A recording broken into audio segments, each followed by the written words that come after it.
Metro రైలును నడపలేమంటూ ఎల్&టీ తేల్చి చెప్పేసింది. నష్టాలతో మెట్రో నిర్వహణ తమ వల్ల కాదంటుంది.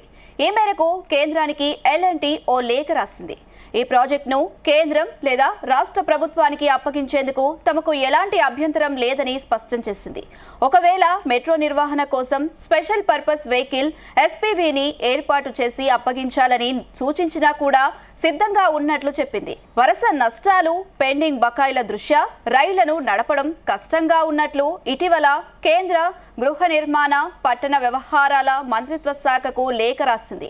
ప్రభుత్వం నుంచి రావాల్సిన బకాయిలు రాకపోవడంతో టికెట్లపై వచ్చే ఆదాయం రైళ్ల నిర్వహణకు చాలకపోవడం వంటి కారణాల దృష్ట్యా మెట్రో రైళ్లు నడపడం తమకు కష్టంగా ఉన్నట్లు ఎల్&టీ వెల్లడించింది. నిర్వహణ ఖర్చులు, విద్యుత్ ఛార్జీలు, ఉద్యోగుల జీతభత్యాలు తదితర ఖర్చులు పెను భారంగా మారినట్లు పేర్కొంది. ప్రతిరోజు 5 లక్షల మందిని గమ్యస్థానాలకు హైదరాబాద్ మెట్రో చేరుస్తుంది.